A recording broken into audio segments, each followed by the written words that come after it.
Hello, everyone. Welcome to another episode of the PokerNews Podcast, a special edition of one because that's Chad Holloway. In person. I'm Jeff Platt. We are together in person. We're at the Wynn. We have a lot going on. We have the Wynn Winter Classic Championship here.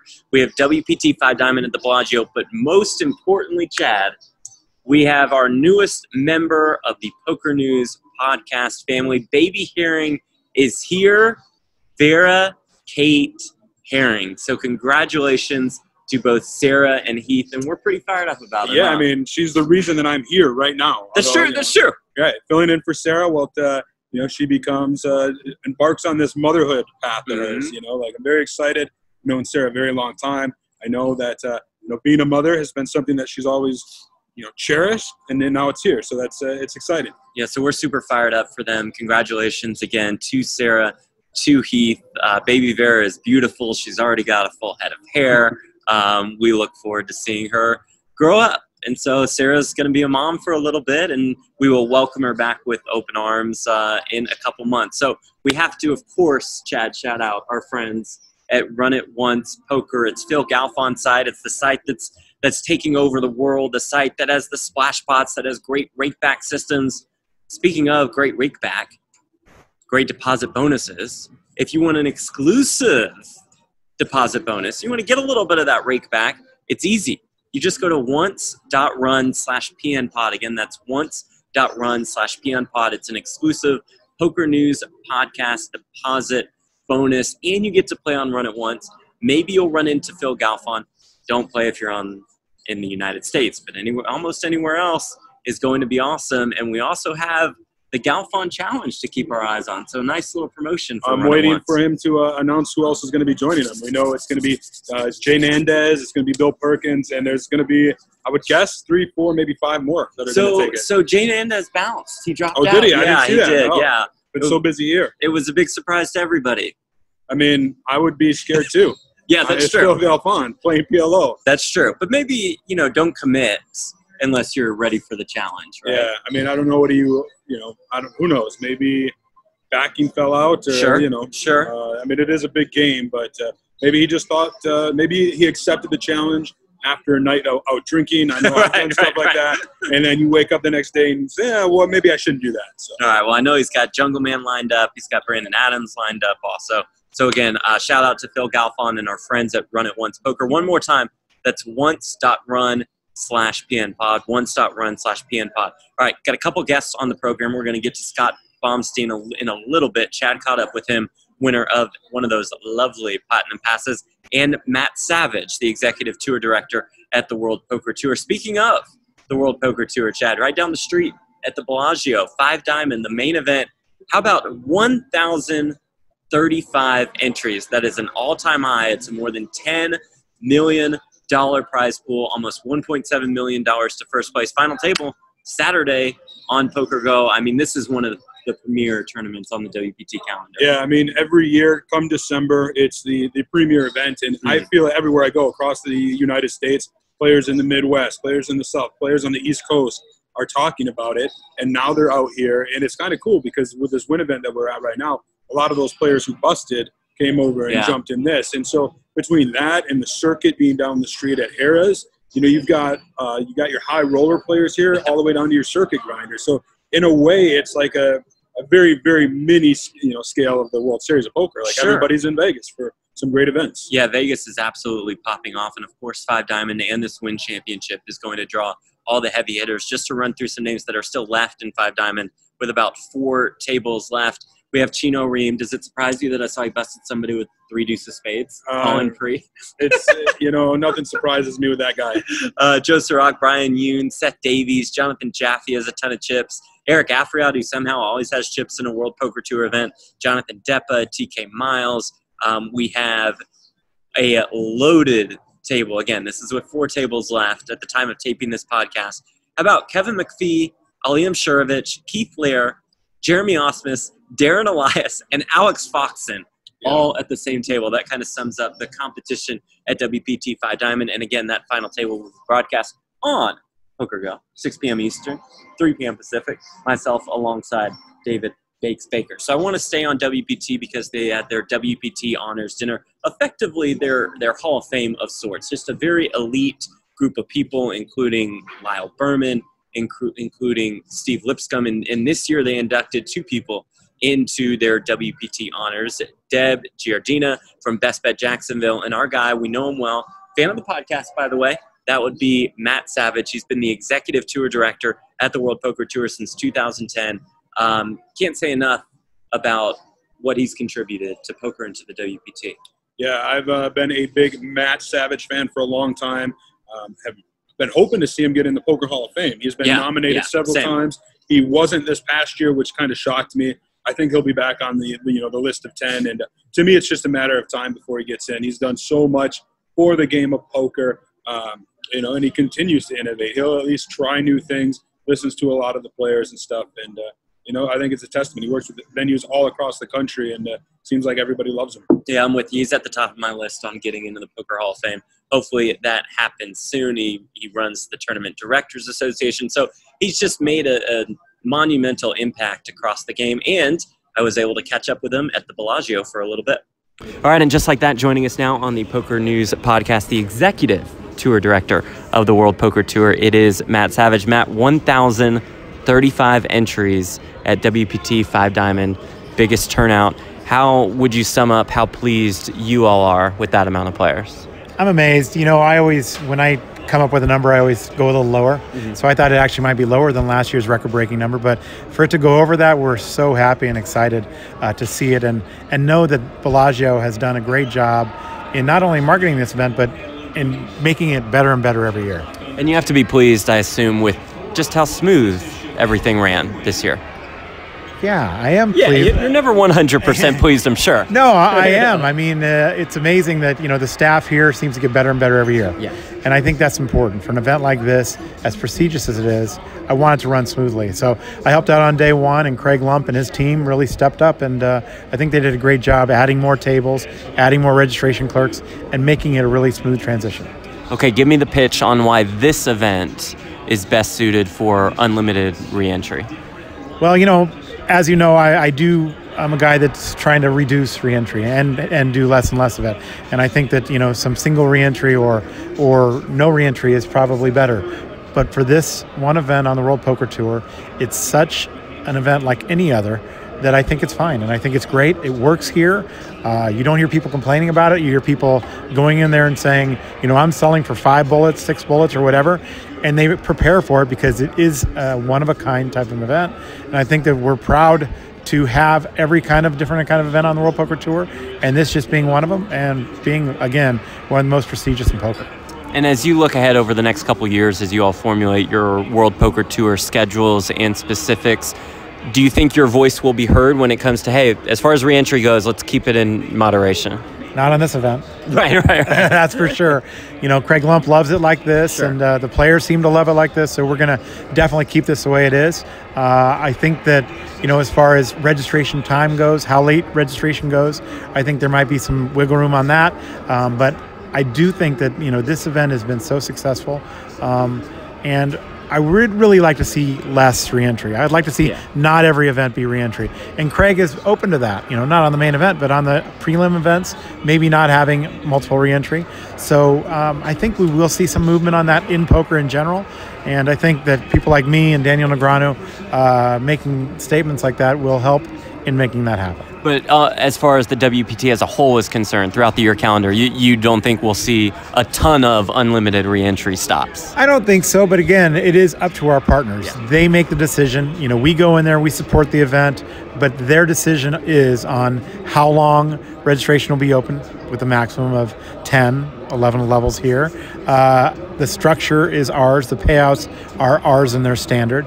But those type of things, reentry, single reentry, multiple reentry, is up to our partner. If they decide that they want to do that, we got to go with it and support it. Speaking of partners, how do you think the partnership with Poker Central has worked out? So not only do you have your Fox Sports broadcast, but you're able to live stream so many of these final tables. I'm excited about it. I mean, we have a great production team that does our TV events, and PokerGo has a great production team that does the live stream. So I'm excited about this Saturday because we're going to have a great final table. We're down to 43 players right now, but it's going to be a great commentary team, as you know. Of course. Part of it. But I think the poker, if you've been to the studio, you've been back of house in the studio, you know all of the effort and money that's been put into that, and it's created a great product, and we're excited about that final table. All right, let's talk WPT Honors, and Chad and I talked about this earlier in the podcast, and we went over your resume, but tell me what it meant to you to have that night. Look, I went in there not knowing what to expect, even though I've been to a couple others, but I wasn't the one getting honored. And I was really, to be honest, very touched by the words that were said about me. I think it came through when I spoke myself, but I didn't expect it to be that way. I didn't expect it to mean as much as it did, and it really did mean a lot. It meant a lot having my family there. It meant a lot having friends say nice things about me, and just being surrounded by all the people that I've known for so many years. And I said in my speech, basically every single person in that room I've had some interaction with over my career. That was more meaningful than anything, knowing that those people were there to support me and support the World Poker Tour and the World Poker Tour Honors. It is a great honor for me to be a part of that, and I look forward to going home and seeing that trophy every day. Yeah, you mentioned your family and the WPT, and I'm not being cliche when I say this, but it really does seem like you all operate as a family. Yeah, Adam Pliska, the CEO and president of the World Poker Tour, really has a strong foundation of family, and I believe that. I mean, we go to these events and we're laughing and having a good time. We have a few arguments here and there, just like any normal family would do that. But I mean, to be honest, I consider Adam not only a boss, but a friend and a mentor. I express that thoroughly all the time because he is such an amazing boss, and the people that I work with, Angelica Hale and all the people at the World Poker Tour, really, it is like a real family. The LA Poker Classic main, I would say, is always a prestigious part of the WPT schedule.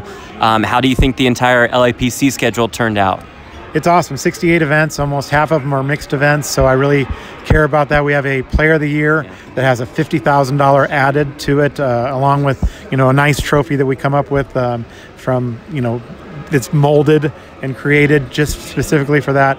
I think that the main event being no re-entry, $10,000 buy-in, keeps that as a prestigious event. Our defending champion, David Baker, will be coming back to defend his title. And so I love the LAPC because for so many reasons, but it is one of the first events on the World Poker Tour, and it is, again, one of the most prestigious events in poker for me. That's one of the most prestigious events, as is this one. And as we wrap up here, how much are you looking forward to this WPT Five Diamond final table? I'm looking very forward to it. The final, 43 players over there are some great names, some amazing action to be had, and I'm looking forward to hearing you talk about it. Perfect. Thanks for the time. We appreciate it. You got it. All right. So again, our thanks to Matt Savage for joining us for a little bit, and again, congratulations to him on those WPT honors. And again, a lot going on across the city. Even at Bellagio, they have a 100K high roller. I know they were playing at 25K today. That 100K also on PokerGo coming up on Monday. And Chad, here we are at the Wynn Championship, the Wynn Winter Classic Championship, and quite the turnout over here. Yeah, I mean, I definitely benefited from the other things going on around town. Sure. The Bellagio Five Diamond, no doubt a lot of those players came over here. This is the first time in, I think, over 5 years the Wynn has held a 5K. It's the biggest buy-in they've had in quite some time. Back then, I think when they had it, they got like 80 runners. And right now, at this one, we close registration with, what is that, 557. 557. Can you not see that? There's a TV very close to us. In my eyes, I need glasses. What does that say? It's all blurry to me, But no, I mean, what an incredible turnout. I know the organizers here, very happy. Ryan Beauregard and Ray Pulford, who are kind of, running the show. They, both of them and their team are just very impressed with the turnout. We got a huge rush here at the start of day 2. And that's where we're on the dinner break. Right now, of day 2, there's about 80 players left. Some big names still. Joe Keither. This is from one table, speaking of tough Okay, sure. Joe Keither, Daniel Strelitz, Ryan Lang, Ryan LaPlante, Jordan Christos, Louise Salter, and Nick Papillo, who is fresh off winning the HPT Season 15 Player of the Year. So that's just one table. I mean, we've got the mix of kind of the mid-major grinders all the way up to the high rollers are here playing in this thing. There's over $500,000 up top, and it's going to be a big one. Yeah, I feel like to your point, you know, to set a $1.5 million guarantee is a pretty bold step, especially for a 5K when you're just not really sure what's going to happen. You know, there's a lot going on in Las Vegas, but I think after this turnout, we'll see this as a featured event on the schedule in December for years to come. I think so. I think that's their hope. You know, they said that they kind of saw a sweet spot, if you will, and obviously it was proven right by the massive turnout. I mean, I've seen players from all across the country. In fact, I was just down at the Seminole Hard Rock for the Moneymaker Road to the PSPC event, and I looked over, I'm writing on my computer, and I look over to my right at the registration desk, and there's Scott Baumstein. Like, I just saw you 2 days ago in South Florida, you know. He made the trip out here so he could, you know, he late registered.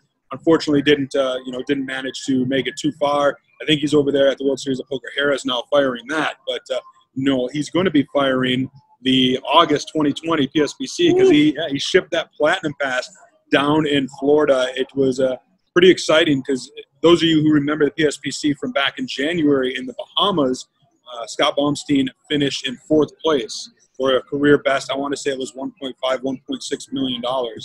He bought in that year. Right. This time now he's got a Platinum Pass locked up, you know, 8-9 months in advance. And I actually talked with Scott Baumstein for a couple of minutes after his win, and this is what he had to say.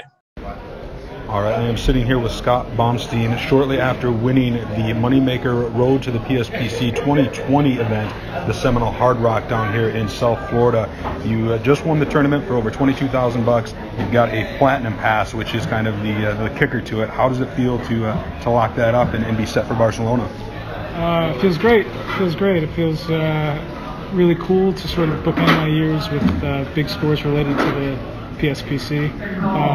Started in January, I got in 4th place in the main event there, and I get to finish my year by winning a seat for next year, so I'm pretty stoked. Well, and you played the PSPC, the first one in the Bahamas, but you bought in. You didn't have a Platinum Pass for that one. What was that experience like, and did you have any luck down there in that tournament? Yeah, a lot of luck. I finished in like 4th out of like 1,000, so that was pretty lucky. Right. But yeah, it was a great tournament. They got a lot of buzz around the PCA at the time when it was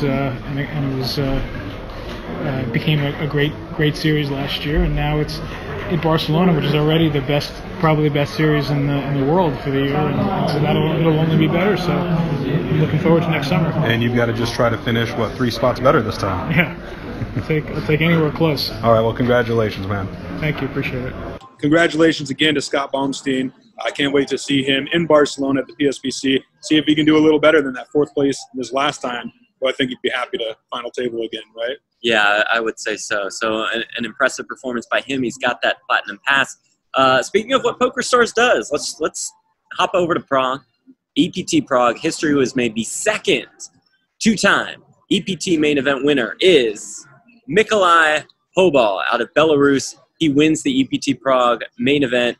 1,154 entries, massive turnout. He ships more than 1 million euros. Again, the second player, Victoria Koren, being the first to win 2 European Poker Tour main events. I was at when Vicky Koren won the second one in San Remo, I think it was, and it was a very momentous occasion on the EPT because I think it was EPT 100, like the 100th edition. I believe it was.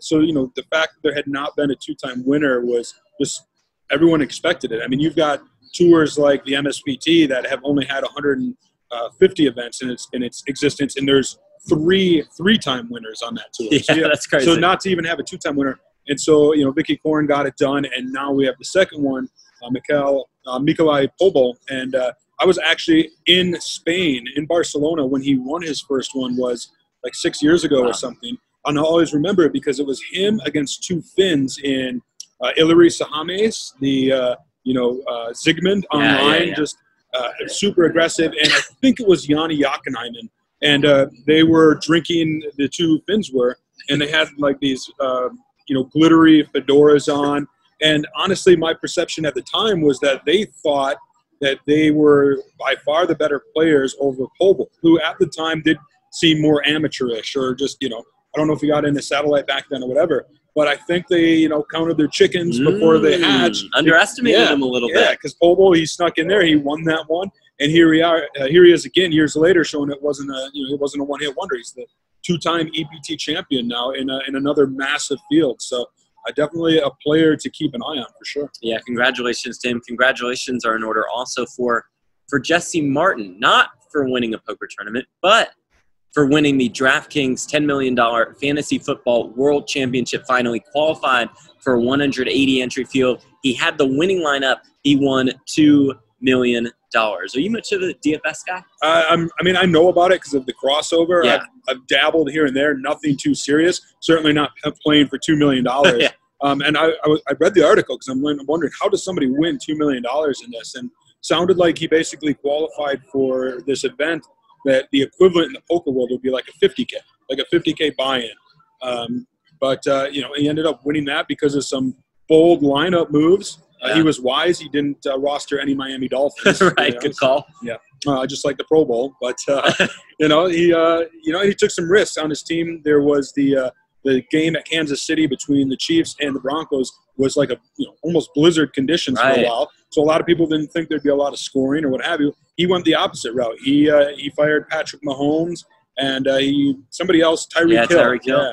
And they got the job done for him. So bring that money to the poker world. Yeah, please. Right? I mean, he might. We see him fire every single summer. His complete lineup: Patrick Mahomes, Saquon Barkley, Christian McCaffrey, Chris Conley, Tyreek Hill, Greg Ward, Tyler Higbee, Boston Scott, and the Patriots defense. And like you said, that Mahomes-Hill duo really stood out. Low ownership, and they got the job done for him. He wins $2 million, wins that DraftKings World Championship. All right, before we wrap up, we were both on podcasts within the Poker News podcast family. You were on the Top Pair podcast. Yeah, I was excited because it was like 3 podcasts on the network. So the LFG with Jamie Kerstetter. Yeah, there we go. Check that one out. If the you trifecta for Chad Holloway. Filling in for Sarah here. And then, I was the guest for Robbie and Bruce on the Top Pair Poker Home Game. And we talked poker home games. I had been playing quite a few of them lately. So we just, shot the shit about that for a little while, which was a lot of fun. Beautiful. Those guys are great. They're a lot of fun to talk to. Shout out to them. Shout out to Robbie. 10 years of card player life. That is pretty impressive. That is pretty impressive indeed. I was on the show with our guy Bernard Lee, the Bernard Lee Poker Show. We went over a lot of different things. Mostly we went over the Big Blind. Mondays and Fridays, Chad. 8 p.m. Eastern, 5 p.m. Pacific. We're in the quarterfinals. Again, that's on Poker Go. The episodes premiere on Monday and Friday at 8 p.m. Eastern, 5 p.m. Pacific. And we're getting down to the nitty-gritty. All the episodes are available on demand. Is Sarah still in? Sarah is still in. Sarah is still in. She is in the quarterfinals. I mean, baby needs a new pair of shoes. That's right. That's right. Let's get Vera Kate some swag. So that will do it for this episode of the Poker News Podcast. Thanks to the Wynn for hosting us. And thank you so much again to Run It Once Poker, Phil Galfond and crew doing extraordinary things over there. Again, that's once.run/PNPod for an exclusive Poker News Podcast deposit bonus. For Chad Holloway, for Sarah Herring, for Heath Herring, for Vera Kate Herring, I'm Jeff Platt. Deuces.